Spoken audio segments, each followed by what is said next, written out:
All right, everyone, welcome back to the Sell That SaaS podcast. I am your host, Will Padilla. We are rolling in the episodes and we're deep into the summer months here in Arizona. So that means it's extremely hot. Like I'm talking like it's like an oven here in Arizona if you've ever been. But we're making it through and we're doing a lot of cool stuff in software sales and influencer marketing and content creation. And I'm happy that you guys are continuing to listen and be a supporter. I've got an awesome episode teed up for you guys with a fantastic guest who you probably all know from LinkedIn. She's quite famous, at least I will say so myself. Her name is Zoë Hartsfield. Zoë, it's good to have you here. Thank you so much for having me. I'm glad to be here. Yes, I was stoked when you told me you were going to be in town. And I said, let's shoot a podcast. Zoë made an effort to come right by, and she has a flight soon. So she definitely is a trooper for getting here. So thank you, Zoë. No, thanks. I'm really excited to be here. It was a fun reason to fly out later in the day. So here we are.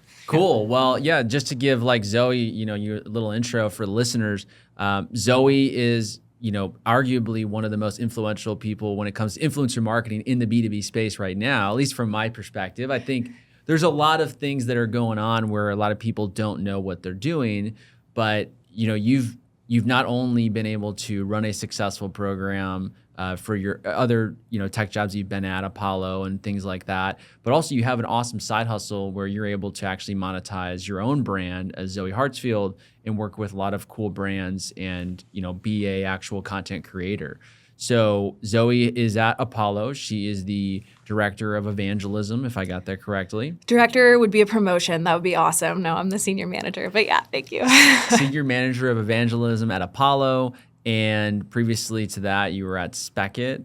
Yeah, I was at Speckit, I was at Dooley, and my very first job in SAAS was at BombBomb, Right. slang in software. Yeah, and like I remember when you were at Dooley, and you were a huge reason of the reason why I knew about that software was because you always would pump it up. That's so funny. Yeah, and you guys had a huge Series A or something? We had a really big Series B right around Series the time that I started. I have a habit of joining companies right when they raise funding. So like Dooley, first 3 weeks, announced our Series B. Speckit, first 3 weeks, announced our Series B.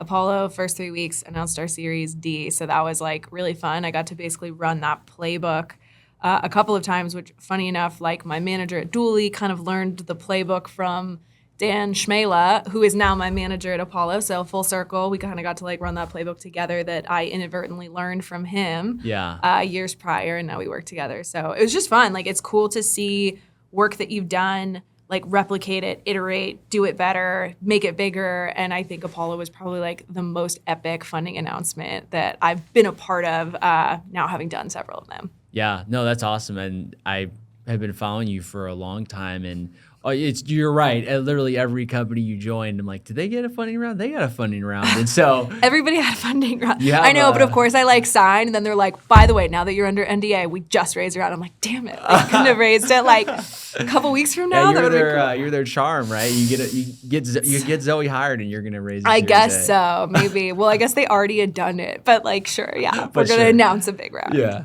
Cool. Well, so you're in Denver. I don't know if you want to give anyone like kind of a intro on yourself other than kind of what I just did, but yeah, tell us like, who Zoë Hartsfield is, like not only your job, but what do you like to do out in Denver? Yeah. Oh man, I'm pretty much the worst Colorado girly there ever were. So I don't really like hiking. I don't snowboard anymore, but I do live in Denver. I moved out there 7-ish years ago. But I'm from California originally. Oh. I got my start in software sales while I was still in university and at a company called BombBomb and moved into marketing. And now like one of my favorite parts of my job is that I travel quite a bit for work. And so like through that, I used to think I hated traveling. Yeah. I thought travel was like not my thing. It turns out I just don't like traveling with, my family and an itinerary.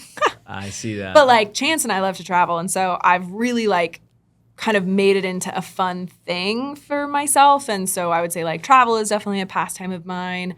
I run haphazardly. I go through like seasons where I'm running a ton and then like seasons where I don't leave my house. So it just kind of depends.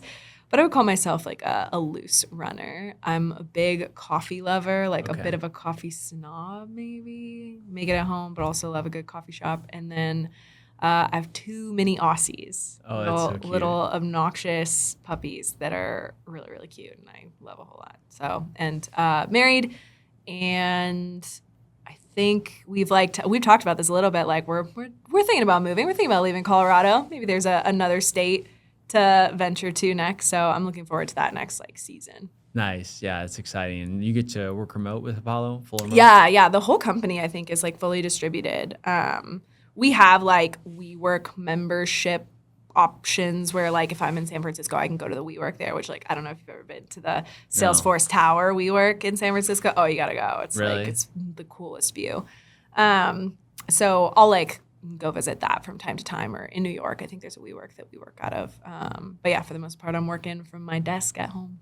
Yep, I'm right there with you. Yeah. So we talked about that earlier. Cool. So you have a lot of flexibility, and you've been remote for a while, right? Most of your career? Yeah. So I worked in office for, I guess, while I was in school. I worked in finance before I got into software sales, and I was working full time while I was a junior and senior in college. So I was taking classes at night or online, and working 40 to 50 hours a week through school. Wow. And found myself at BombBomb my senior year. So my last year of college, I was an SDR. And whoa. Yeah, it was pretty crazy. And then I graduated, and 8 weeks later, maybe 12 weeks later, COVID happened. And I've been remote ever since. Every company I've been at since has just been fully remote. Yeah. Me too. Yeah, pretty much your whole so- career. When did you graduate? I graduated 2018 from Mizzou. Okay, nice. Yeah. I graduated in 2019. So Yeah, 2019. So same, pretty much the same. same. Yeah, but it's remote's the wave. I think it's, in my opinion, I think best for probably earning potential, because you can, I think in the office, it's really great for friends and for socialization. But when you're actually really focused on earning, I feel like remote, you can really just get into your flow, not be distracted by a bunch of other coworkers, and just make as much money as possible. There's some drawbacks for sure. You don't have that socialization that you would in the office, but I think you could, if you're a sales rep, or in your position, you're marketing, that's marketing and sales, your job is to drive revenue and drive inbound leads. If you can do those remotely, I think you'll be quite successful. Yeah, I think it really depends on the company. I am really grateful that I had my start in office. I do not think it is totally necessary. I think that I would not have had the start that I had at that company if I began remote, because they did not have the enablement or infrastructure to train people. I learned so much from sitting next to people and hearing them take calls, and sitting by top performers and meeting with my AE face to face. I got good, we went remote, and I stayed good. But I'm just not sure that I personally, at least at that company, because they would not have had the training to do so, would have gotten as good had I not just learned via osmosis of the people around me. However, lots of companies do have great training and enablement. They have figured out how to onboard reps remotely in a really effective way. There's ways to do that in person for a short sprint period of time where they're fly you out for 2 weeks of onboarding or something like that. So tons of solves there, but I would say I'm grateful that I got my start in person, and I will also never go back to a fully in-office environment. Yeah, I don't think I would either. It just doesn't make any sense. No, and think about the opportunity cost of commuting, the time lost in the car. Yeah, sure, you could listen to a podcast, but I could also do that on a walk outside. That's right. There's a bunch of other ways I could use that time for side hustling. I could use that time to go to the gym. There's just so much flexibility baked into remote, and I'm not opposed to companies having an office presence, but when you're required in office 5 days a week, or on these very specific days, I'm not saying it's a bad thing. I think companies can do it however they want to, but I would never take a job at a company that required it. Yeah. It's tough. And so, and you and I have been remote. We're also, also content creators. Yeah. I think one of the big themes I've had in my podcast is not only having content creators who also work in software sales, like Vin Matano, Morgan Ingram, Amanda. Pretty much almost everyone I've had on has been some sort of a content creator, but also having a full-time job. And I guess a lot of people that reach out to me want to be a content creator. They want to build a personal brand. As someone like yourself who has gone through the same process, what would be your advice to someone who's in a software sales job who also wants to build their brand on the side and actually get brand deals? I think you have to know exactly who you're talking to. Like, brands partner with you less because of your brand and more because of your audience, right? So if your audience is like overly diluted or distributed, if they're not engaged, if they're like way too broad, unless the tool can be used by literally everybody, brands are more likely to pass you up if you aren't clear on the demographic that you speak to, right? And if you're like, well, I don't know who I should speak to, my recommendation is always just to talk to a past version of yourself. Like, that's the easiest person to talk to teach, to like give value to, because like I'm an expert in my own experience. I know what I needed to know 6 months ago that I didn't. I can talk to that version of me. And so somewhere out there is a 6 months ago Zoe being like, I'm also facing this problem. I'm not sure what to do. And I can talk to her or him or whoever. And so like, I think people think about content creation. I stumbled into it. I think a lot of people that I know kind of like started doing it because it was fun or they were like sharing. I started posting on LinkedIn because I watched people like Morgan Ingram and Sarah Brazier talk about their learnings as an SDR. And I was a brand new baby SDR at the time. And so I was like reading their tips and it was making me better at my job because again, the company I worked at didn't have like the best training or enablement. We were a net new outbound team. Nobody knew how to outbound. So I was just like, the internet is going to teach me. Yeah. So I did that, and then I started just sharing my learnings in real time. And because I sold a video software, the only thing I really felt like I had value to give or any level of expertise to give was that like I knew how to get people to open my video emails, watch them, and respond or book meetings with it. So I shared scripts, I shared tips, I shared hacks, I shared like, this is how you do like an AE handoff to increase your show rate. Here's like, I ran this experiment. Like I tried this and it didn't work, but then I made this change and it did. So I was just sharing learnings in real time. And it worked really well because I also sold that tool. And so then people will be like, oh my God, so amazing. What video tool do you use? And I'm like, so funny you should ask. And then I kind of stumbled into social selling. Wow. And so that was like how it all became a thing. And then I realized like, oh, I can be more strategic about this. And so it was like an evolution, like falling upwards a little bit. Yeah. Yeah. Yeah. It's so funny you mentioned the internet taught you, right? Like that's kind of how, that's how it was for me too when I first started at Grin. Like, and we had a sales department, but I was like, well, I'm new to software sales. I don't know a lot about how to sell compared to what I was selling, which was staffing services. It was two different things. Yeah. And I was going on LinkedIn, and one of the people I was following was Josh Braun. The other one was Morgan Ingram. Hell yeah. And I would look at these posts and I'd say, well, they're saying do this, and a lot of people are commenting this is great advice. So I started implementing it and it worked. You're like, oh my God. It was like, oh my gosh. And I remember my first, I wasn't a creator on LinkedIn. I maybe post once in a while, but it wasn't too frequent. And I remember opening up TikTok and I had like 0 followers. I had maybe posted like one video about like me being an SDR. And the second video I posted was, hey, I follow this guy named Josh Braun on LinkedIn, and here's a cold call opener that I've been using from him that works really well. Video went super viral, 300,000 views. Whoa. Gained like 1,000 followers in a day, and then I got a bunch of DMs.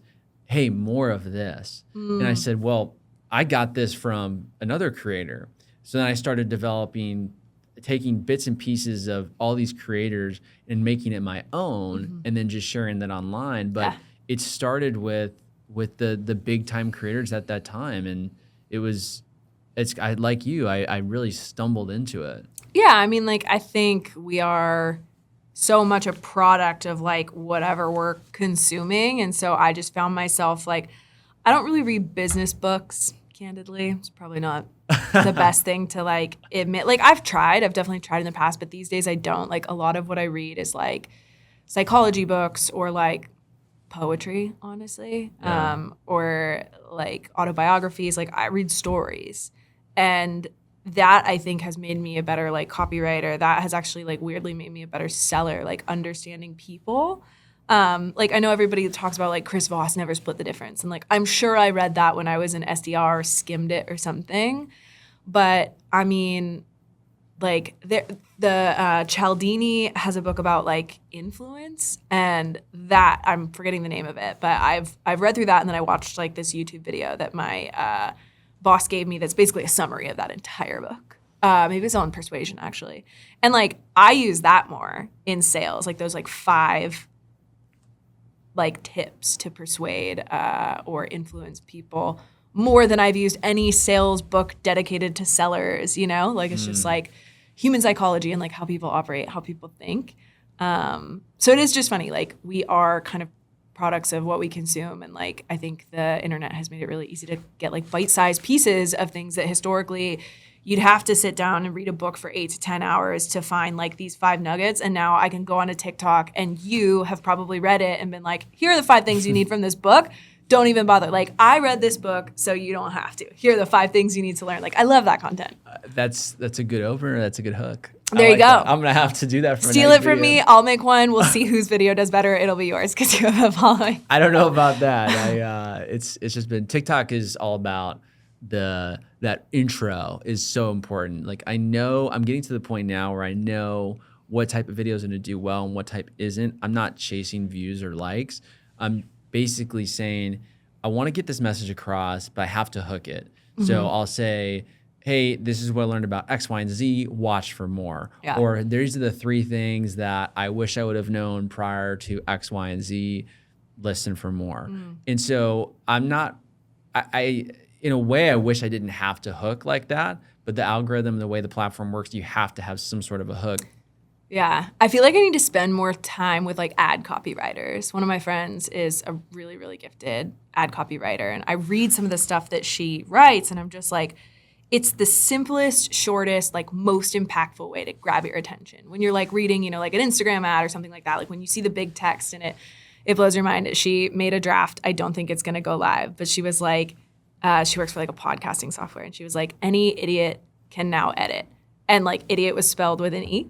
And like it just caught my eye, and I was like, this is so clever. And I feel like people who understand how to write short form copy understand hooks. Yeah. And like, I mean, you spend so much time on LinkedIn, like I know how to write a kind of decent hook. And so translating that to TikTok, I've never really thought about it, but that seems like that is the skill. It's like catching them in that first 3 seconds. Well, but then how do you do it on LinkedIn and text? Like you do it really well. I think I just think about like, I've got 3 lines and I basically want to give social proof and then what you're going to learn. That's like the way that I've been structuring my hooks lately, like especially if I'm trying to teach somebody something. So it's like, yeah, like give us an example. Like, okay, perfect example. I think I wrote this one yesterday, and it was like, I booked 6 meetings in one day using this one stupid simple hack that I stole from Darren McKee. Here's exactly how you do it. And then it like goes into the post. But like I name drop somebody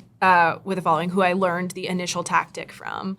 But I say like, I booked 6 meetings in one day, which is a true story. Like I did that a year ago with this one very weirdly specific hack. It's basically like you search the word chief, like chief revenue officer, but chief is spelled wrong because a lot of people spell chief incorrectly, like they switch the E and the I. And when you find a bunch of people who spelled it incorrectly, you just shoot them a connection request or like a note, and you're like, hey, nice to meet you. Also, not to be a bother, just want to let you know, I think you meant to spell it chief. Hope you're having a great day. Let me know if I can be helpful. Wow. The number of people who responded are like, oh my God, thank you so much. Like I didn't even realize it was spelled wrong. And then you have an opportunity to be like, yeah, no problem. And if I could ever be helpful with XYZ problem that I solve, let me know. And people were like, all right, you got me. Like, pitch me, you know? Because you're like being helpful. But it's just like this super... I would have never had thought about that. Well, and Darren McKee did it for like, I think it was like chief talent officer. So it was whoever his niche was at that time. And I read it and I was like, I'm going to try that for CROs because that was who I sold to or like marketed to at the time. And it totally freaking worked. I forgot about it. And I was trying to book meetings on behalf of one of my teammates. I was just like, oh, I'm going to run an experiment and do this. Sure. And I remembered it. And I was like, oh, I probably should like write about this tip. I'll give a hat tip to Darren because it was not my original idea. I modified it. Like I always love giving credit to whoever you got like you did with Josh Braun. You're like, hey, I learned this cold call opener from Josh Braun. Like a very like, we always give credit. But yeah, the hook is just like, here's the social proof. This is the result that I got. I'm going to break it down for you how I did it. Yeah. And then at the end, it's like, try it. Let me know how it works. It's not so much me giving advice or being like, this is what you have to do. Kind of like you. It's like, I've been doing this thing. This is the result it's garnered for me. And here's how I do it. Yeah. And that way it's less like I'm preaching at you. I know so much about, I don't know anything about anything. Like, I'm just trying to be helpful. You're just being real of, this is what I've done. These are the results. Yeah. Hope it helps. Hope it helps. And when I pivoted my content to be more that like vibe of like, here's the result, like lead with the result or the social proof. Here's how to do it. And then tell them exactly how you did it and like give away that information for free. Wow. But then what you can do to take it a step further, and I do this as an influencer all the time. This is like probably my best performing influencer content. So if you're an influencer out there, steal this tip.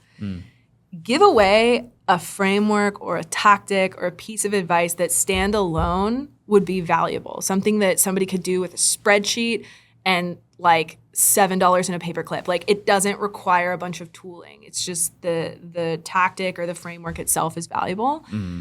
It's I think it might be a Hormozy quote, or maybe he stole it from somewhere else, but it was like, give away the information for free and then sell the implementation. So when I write about Apollo, for example, which is the company that I actually work for, I try and do this a couple times a week.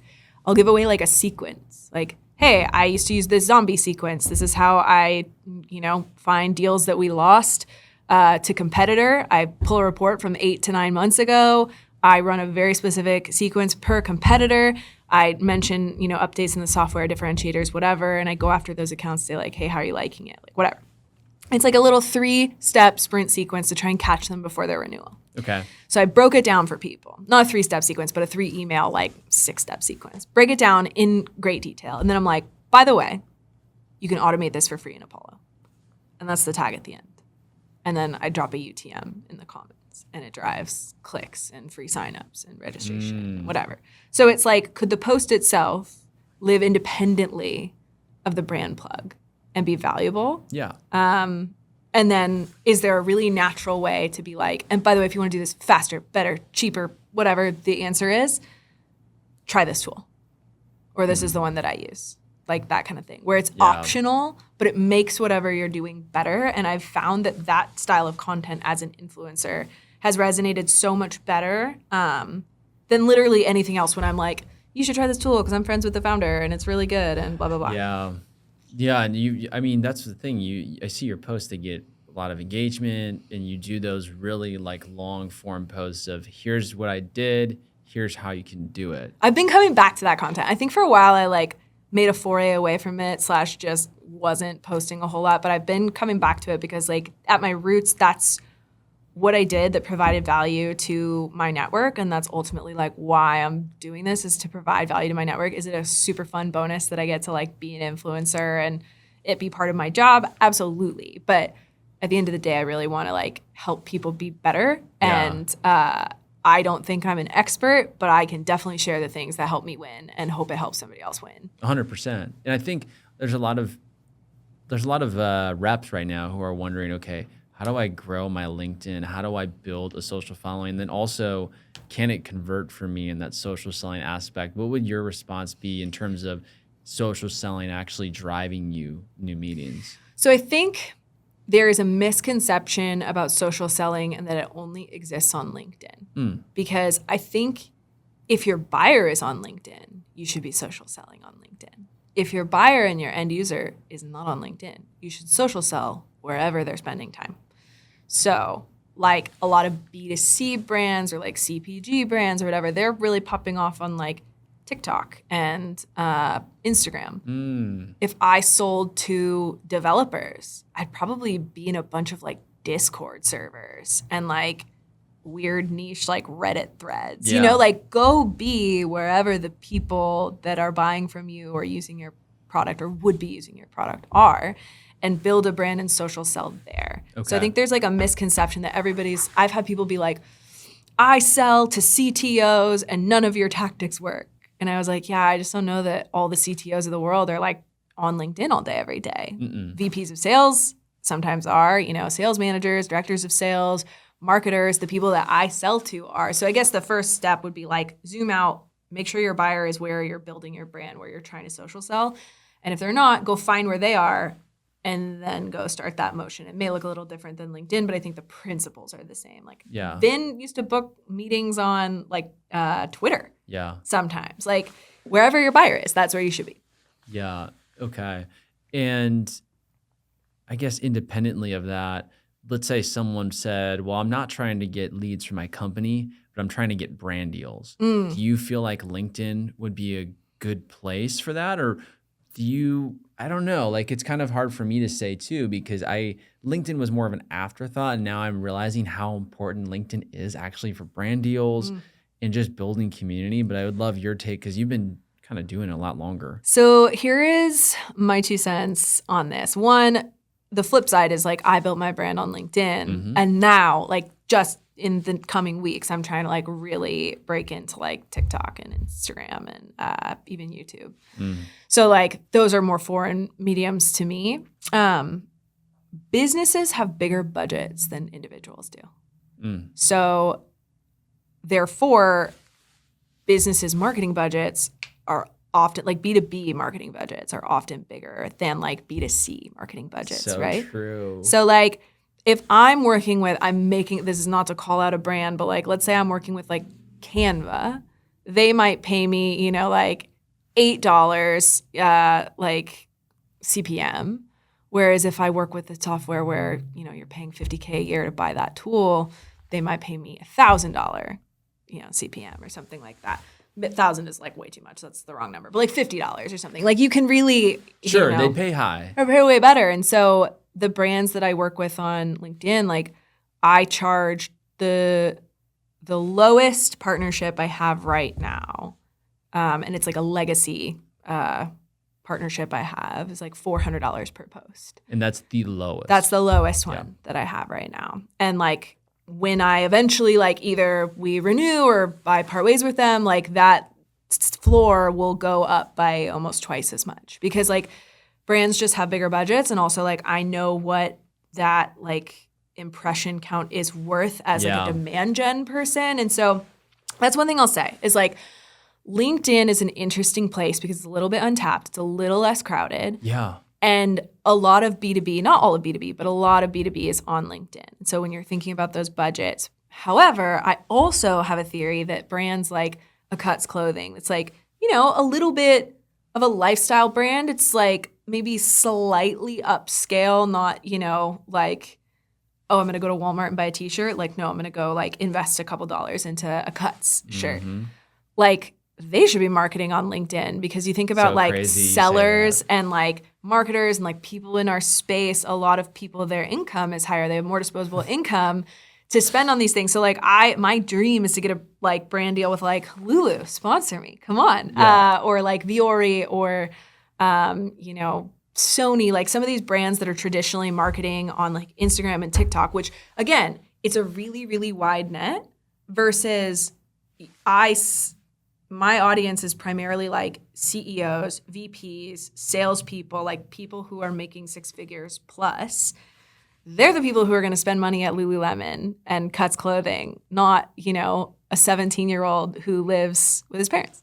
And I just wish that you could just scream this at the rooftops to all these CEOs of these like direct-to-consumer companies who are in apparel or watches or jewelry or whatever.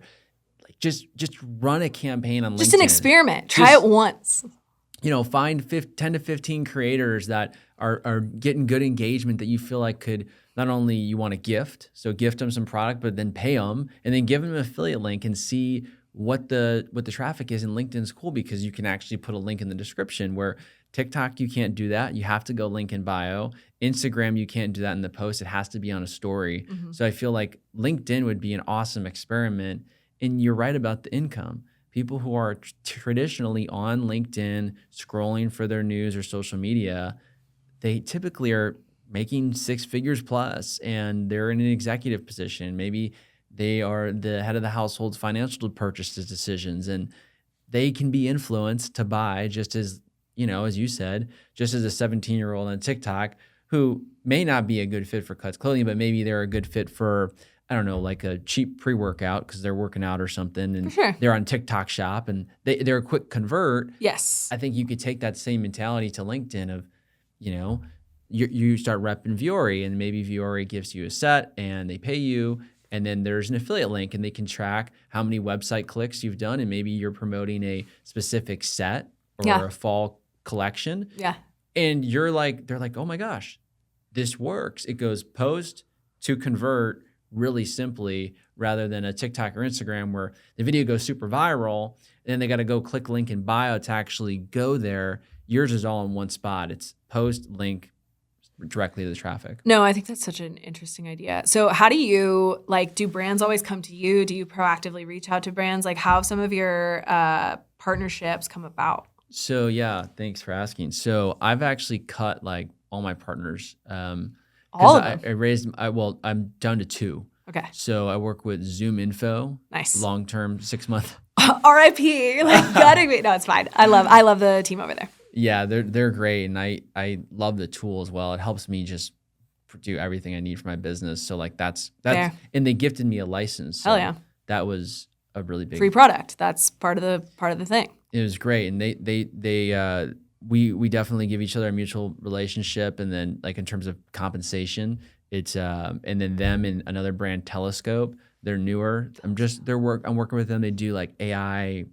Prospecting. Oh, nice. For small startups. So I think it's good for people who are in a small startup for me to show them how to use it. Yeah. And it's pretty good.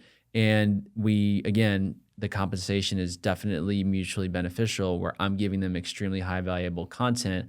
I have an extremely hyper targeted audience, and they pay me well. So it works for both parties. Yeah. So I've raised my minimum rate to a position where most brands, they say they can't afford me, or they don't have the budget. That's fine. I'll make room for other big brands. That's the thing. That's what this is like a painful lesson that I have learned in the last couple of months, is like saying yes to everybody. One, it crowds your content calendar. Yep. And then you're basically just like a walking billboard, which I don't love. Bingo. 2, it's like I feel way less excited to wake up in the morning and write content for the brand paying me like 20% of what another brand is, especially when they're like the most micromanagey of the brands. Oh my gosh. Like, I love that you understand this. I've had this experience, but keep going. Yeah, like the ones that pay the worst are the most micromanagey. They have the most opinions. They want the most edits. They're like, you didn't get enough clicks. And I'm like, okay, like, great. We can part ways as friends. This is all right. Like, and I have a lot of love for the brands that bet on me early. But like, if you want to pay the least, if you want to pay late, if you want to like be super particular about the content that I'm distributing to my audience, like I'm letting you rent my brand trust. And that matters a lot to me. So I've gotten more selective about the brands that I work with. Like, does this actually benefit my audience? And can I write something meaningful that tells that story? Can I write content that is valuable versus like, if I were to get with a product that like I would never use or like don't know how to use, like, I don't know, it wouldn't work very well or be very meaningful. So all that to say, I think I've pared it down a little bit, mostly to, one, keep my excitement high about those partnerships. And it's honestly way better. I think it's like the logic behind, businesses selling enterprise versus VSB. It's like, if you can have 5 brand deals at $2K a month, you're now making $120,000 a year on the side versus 15 brand deals at $200 a month, and you're making a lot less. And like, so glad you brought up just everything you've described, I've experienced. Yeah. And so like, it's like universal. Yeah, it's literally just like a content creator on B2B specific. Yeah. It's what our experience has been. And I've realized, okay, there's all this pool of creators who's willing to work with anyone and everyone. Guilty at one point, maybe sure. I was doing a little bit too much of that. I had to think about who are the biggest players in the space and what are they doing? Yeah. And I took note. I said, well, X, Y, and Z only works with these type of companies. This guy only works with these. This girl seems to only work with these. And if I wanted to set myself apart from this group over here who's working with, as you said, maybe 10 to 15 brands at one time, I have to then tell the other brands, I'm not for you. I'm actually for these high caliber brands, and here's why. Mm-hmm. Be able to show them my metrics, my content. I understand content as well. And what's crazy is you start, and this is like sales, you start to really make room for the right partners, as you said, and you can start to do big, massive deals that are not only more impactful for your audience, but also it's just mutually more beneficial. You're going to take it way more serious. You're going to give them top tier content.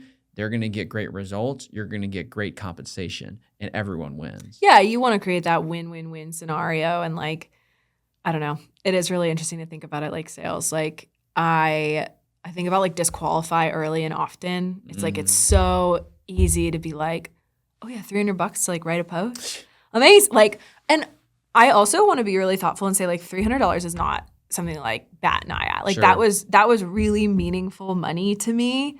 Like the first brand deal I ever got, they paid me $200 for my first post. And it was like, I was over the moon. I mean, like the money that I was making 2.5 years ago is so different from the money that I'm making now. Right. And like, it was incredible. And so like, if everybody starts somewhere, but at some point when I realized I could command a bigger like compensation, it does make sense to kind of like part ways with some of those smaller, whether it's smaller brands or smaller budgets or just like whatever. It's like, okay, I could give up one of my 20 posts in a month for $200. Yep. Or I could remove you from my roster and free it up for a partnership that might pay me, $1,500 for that same thing. Exactly. And it's just reinforcing to the brands that, and I actually, by the time you guys listen to this will be like a month and a half after I did this, but I messaged all the brands this week of my rate change. And all of them were like, well, we loved working with you. You're awesome, but we definitely can't afford that. And my simple response is, that's okay. I'm not for everyone. Yeah. Right. And then I work with the Zoom infos and the telescopes now of, we are now setting the caliber of, this is a Will Padilla type of brand. And I'm going to command X amount of deals or contract length as well as price, and just have fun and just allow the right partners to work with me. Well, and I would bet money that whether it's now or in the very near future, you have entirely replaced all the brands that were like, you're too expensive, with the handful of brands that are willing to pay you. It's already happening. Yeah, exactly. So it's like, yeah, like it's a no-brainer. The 4 I cut off this week are like less than half of Telescope and Zoom Info combined. That's so funny. So it just goes to show you. And like, it's not to like knock on those brands. Like, Yeah. It makes sense. But if you want to work with creators with an understanding of content, they know their audience, they have your audience. Like we both have a pretty niche audience for the Super most niche. part. Like I'm talking to sellers, I'm talking to sales managers, I'm talking to marketers, and I'm talking to people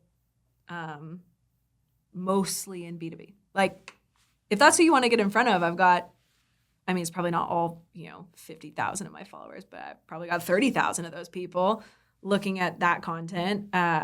Like, what do we want to do about that? Like we can, versus if you were to pay a creator who's maybe like a sketch comedy artist or something like that, and they've got 500,000 followers, but it is spanning the gambit. Like you have no clue who these people are. They might be like men between the ages of 30 and 42, but like you're like, what do they do? So for B2B, it doesn't make as much sense. Like I think the niche creators make a lot more sense when you're in the B2B space. Yeah, and just to kind of recap what you've said. So you said if you're trying to get inbound meetings from your social selling, go to the platform where people are, where your buyers are.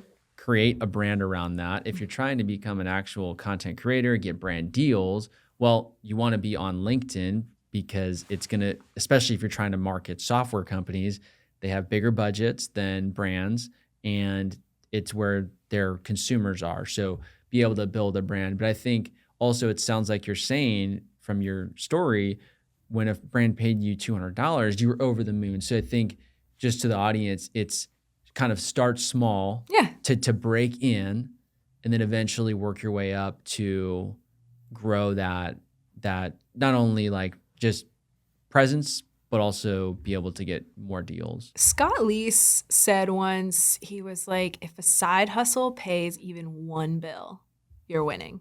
Okay. Like And I think that's like a really good way to think about it when you're starting out. People are like, oh, my side, like whatever. Your side hustle could literally be anything. Maybe you're going to like write sequences for businesses or something. You're going to charge $200 a sequence or like whatever it is that you have a skill set in. In our case, it's content creation and like renting our audience. But I think like $200, if you could do that consistently, like month over month, like, I don't know, maybe that's your car insurance or something like that. Like it's worthwhile. And we were talking about this, I think, before we started recording. And it's like you start out with, you know, like $50 an hour skills. And then maybe you get $100 an hour skills. And then like it kind of grows. Like I right now have 6-figure a year skills. I want to get to a point where I have 7-figure a year skills. And so like it's a progression and you don't have to be worried if you're like, I'm not making that much. Like the first deal is like the hardest one. It literally just gets easier after that. So definitely don't want to discourage anyone if they're like, oh, I'm only making $250. But if that's like the first or second brand you've ever signed, like good on you. Like we've worked with probably a dozen brands by now and like we've learned and we've grown and it takes time and our audiences have grown. But like everybody starts somewhere. So I don't want to discourage anyone if they're like, oh, like I got I was so excited. And now Zoe and Will are like, that's nothing. And it's like, no, where I was so excited. My very first brand deal. It was awesome. Me too. RepView took the first chance on me and they paid me $50 a post. Hell yeah, I said, RepView. I can't believe I can make money off this. Yeah. And, you know, they were a low ask partner. They just said, make videos. And I said, great. And so it was, to me at the time, it was amazing. And I was telling my friends, I can't believe they're paying me $50. And then it got up to $250. And I was so ecstatic. And then it served a time and a place in my brand. Yeah. But then you start to realize these followers are so precious. Yeah. These followers are really, really precious. Yeah. And you can't treat them like you're a walking billboard. Yeah. You have to look at it from a consumer's view. What do your favorite influencers do? Sure, they'll do a post every once in a while, sure. But you go there for value. You go there because they follow you because Zoë Hartsfield is going to show me a sales tip that I didn't know. And she's going to be able to tell me about what she learned here and mental health and just career progression, how to break out of an SDR role to a marketing role. And they go there for that. And they know, hey, by supporting Zoë, we understand that there's going to be an occasional brand deal that pops up because it's her way of making a living and also our way of maybe checking out a new tool. But when you're constantly tool, advertisement, people get turned off. Yeah. And as you build a larger following, which we both have, you especially on LinkedIn and, you know, myself on TikTok, is I treat them like a little family. Like genuinely, I am like, those are my followers. I can't just put anything out to them. I have to deliver what I feel that would be impactful to them, whether it's sharing something personally about me, because TikTok, you can get super personal. Honestly, I need to take a page out of your playbook because you're more real on LinkedIn. And I feel it's a delicate balance. Have you seen LinkedIn lunatics? Yeah. Don't check it. Well, so I've never made a feature. If anyone wants to put me on there. No, don't. Oh, it's so bad. I've never made it on there. Yeah. And also I only knew about it because of that. It's really funny because of that guy who did the engagement. Oh, yeah. Oh, so sad. It's tough. Like some of the content is like sort of hilarious, but some of it is really cruel. And there are a couple of my posts that have made it on there. And like I made the mistake of reading the comments and people are like, this bleep should die. Like it's like really mean stuff. But there was one in particular and it made me kind of like, not that I'll stop being, you know, real ever, but it made me kind of think about like what I share about on there and like who's signing up for that hate. I wrote a post about like me and my husband. We've been married for 6 years. Congrats. And I think it was, thank you. I think last year on like our 6-year like day that we met or something, I talked about like how marriage was a business decision. Like I did not marry him just for business, but I was like, here are like some actual practical reasons why marriage makes sense. And like I talked about it and then I tied it, like it had like a meaning and I was just like glad to have like a partner by my side, like in terms of like Who my wouldn't career. want that though? Yeah. Well, people were like, oh, this sad loser, can't believe he's married to her. Like Wow. all that, like really just like they were ripping into him. And they were like, oh, wouldn't want to be that guy. Like, wow, she only married him for a business decision. It's like, they didn't read the post. They read like the first line, you know? And so like that was a moment for me. Like that happened, I found it like 5 or 6 months ago. Really, I didn't find it. People are very faithful. My friends, who I adore them, but please stop doing this, will find it and they'll send it to me. And they'll be like, oh my God, cool. did you see? Like, they don't mean to hurt my feelings. They're like, oh, I can't believe people are saying this about you. I'm like, I don't want to see it. No, like, but like to your point, a friend of mine knows what that would trigger me. oh yeah. Well, I think they're learning. Like I've gotten better just being like, hey, like thanks for the heads up, but like I don't need to see Right. this. Like I think they were like, I went to your defense, and I'm like, I get it. Like I appreciate great. it, but like I don't want to read this. Like it's gonna make me so sad. Operate in silence, like be a friend, defend me. That's all I require. And Yeah. I would just say to those people, they're sad. Yeah. They're envious, even though they won't admit it. They're envious in some category, and we don't know what that is. But the big thing about content creation that I've learned as well is that a lot of people don't wish for your well-being. Yeah. You think you might TikTok in particular, Yeah. people are vicious. Yeah, you think you might just be sharing a win, but there's someone out there who really wants you to fall down. They really want you to just collapse. There's a certain and it's real. It's you're putting something out there to this mass, and that's where I've actually scaled back on like what I think me maybe at a steak restaurant, right? A nice dinner. Me posting that, I thought, well, I'm just posting on that. But then you'd see some of the comments and you'd see the way it would trigger some people just because they look at me and they see me at this nice place, they see me traveling, and they say like, must be nice. Yeah. And it's like, you know what? Even though that is kind of my normal life, I do like to travel once in a while. I will go to a steak restaurant. Why do I have to post that? Yeah. And that was what I've toned down is like, let me just be real with people. Let's give them something to have value and impact. And if they want to hate on that, sure. But what I've found is that when I focus now on value and this is what Will Padilla is up to in a straight up like real way, not like, oh, by the way, this is what I do type of way, I'm getting way more support and I'm getting less hate. And I think it's just because I've realized, wow, there's a lot of people who really don't like me, but there's also a tribe who really loves me. And so I just have to give the tribe who hates me less ammunition. And I'm just going to keep being myself and keep posting value. But it's the LinkedIn lunatics thing or whatever.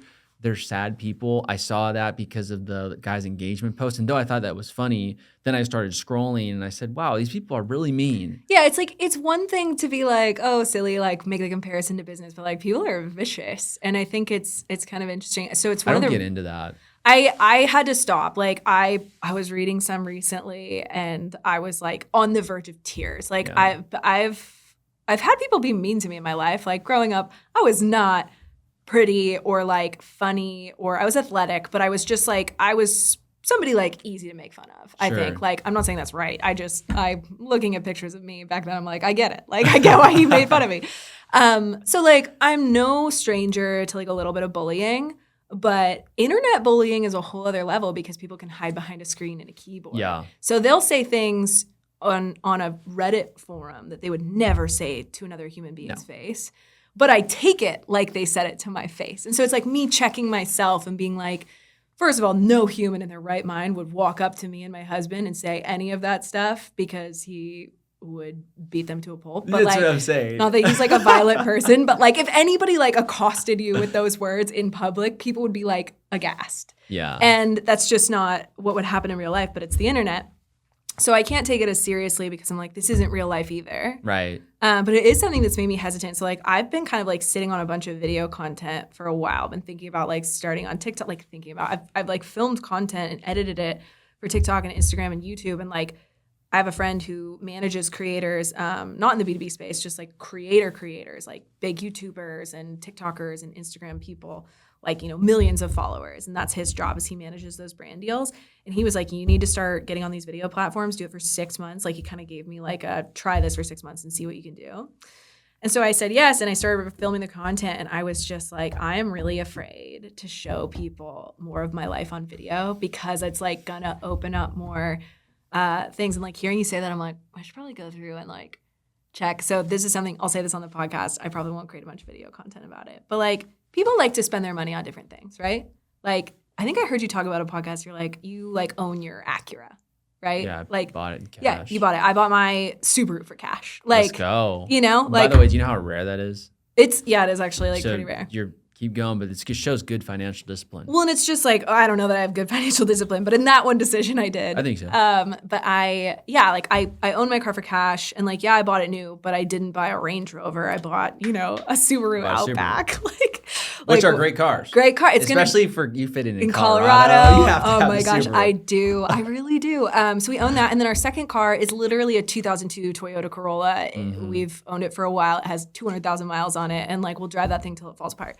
So like, that's not where I spend my money. And I don't have Louis bags, and like, I have friends who do. That's amazing. Like, I spend money on tattoos. Yeah. That are very, like, those are kind of spendy. Oh yeah. And then I upgrade my flights to first class. Oh, that's something that I do. Like, not always. I'm not going to spend $1,000 to upgrade my flight, but like, on my way home, like, I have a status, so they upgraded me anyway. But like, I was looking, and it would have been like $120 to upgrade my flight, and I would have 100% done it. Like, what? But what do you do? American? United. United. It's not United every time. Club? It depends on it depends on like the flight or whatever. But like, the moral of the story is like, I fly first class almost always. Yeah. And if I were to video, I like have 2 videos of me traveling, and it's like me in first class. And I was like, people are gonna think that I am just like flexing. And I'm like, no, you don't understand. Like, some of this is just because I travel so much for work that I have a bunch of points. Some of it, and it's something that I would spend my extra money on. Not, I don't buy the designer clothes. I'll buy like a pair of Lulu leggings, but I'm not gonna spend $1,000 on a dress. I'm gonna spend an extra $150 on a plane ticket. And you and I are very similar in purchase decisions, and everything you're saying, like, I completely align with. And I feel like people are like, well, no, like, that's what I do. But then you like, no, it's not. Like, the first class thing, people might say, oh, well, Zoe's always in first class, but you just broke it down. The reality is you got a $120 upgrade, and like, why wouldn't you? And also, like, I just like said, like, I don't have any Louis bags. I have friends who do, and that's the money that they spend on, and they'll fly coach all day. And it's like, but like, pick and choose trade-offs, like, you have a thing that have you ever read I Will Teach You to Be Rich? I love that book, and that's where I got all that stuff from. Such a good book. Yeah, it's like, the things that you care about, spend your money on, and the things that you don't care about, be really like frugal. Oh man, that's like literally the way I spend my money is because of that book. Exactly, same. But like, people will see the one thing that you're spending your money on, and they'll be like, they're flexing on me. And like, I get it. Like, at the end of the day, you do care about your audience. You do care about the people who are like riding for you and like watching your content. So I do want to be sensitive, but also I have to remember, like, they lack context. What I share on the internet, while I am an open person, is not everything. Nope. I would never share everything. It's not necessary. And people are just going to assume. And at the end of the day, like, if you want to be a content creator, you have to have a willingness to be misunderstood sometimes. And it's hard, but like, that is the price that you pay to be in the public eye, hopefully helping people, but also having the benefit of building an audience big enough that you can monetize. Yes. And so it's like, there are trade-offs, and that's something like my dad used to tell me all the time, like, Zoe, like, the further you go and move up in life, the more you have to be willing to be misunderstood. And I didn't really get that as like, I don't know, a 12-year-old when he started telling me that. But like, now I'm just like, yeah, I see different places in my life where like, you just have to be really okay with being misunderstood, and that's hard. But if you can let it go, it's going to be a lot less painful than when I'm like late at night scrolling LinkedIn lunatics, reading the things that people are saying about me. You know what? It sounds like you've already kind of got that advice. You just keep creating content. You're already thinking about the future of where you want to go. You're talking about different channels.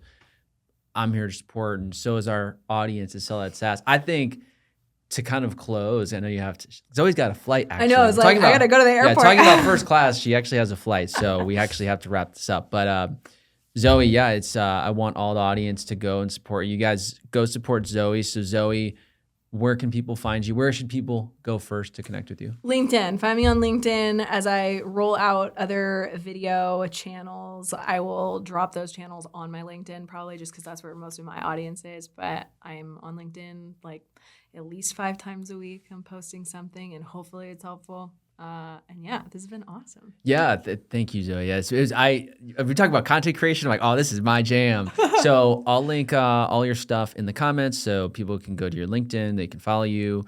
And yeah, guys, like if you're thinking about content creation, check out Zoe's page, especially for LinkedIn. And I thought this conversation was super insightful for the average listener because I've been getting a lot of DMs. Will, how do I grow? How do I do this? Should I post on LinkedIn? What should I post on LinkedIn? I think this is a great episode for people to learn. So that SAAS episode wrapped up with Zoë Hartsfield, and we're going to send her off back home to Denver. Thank you. All right, let's go.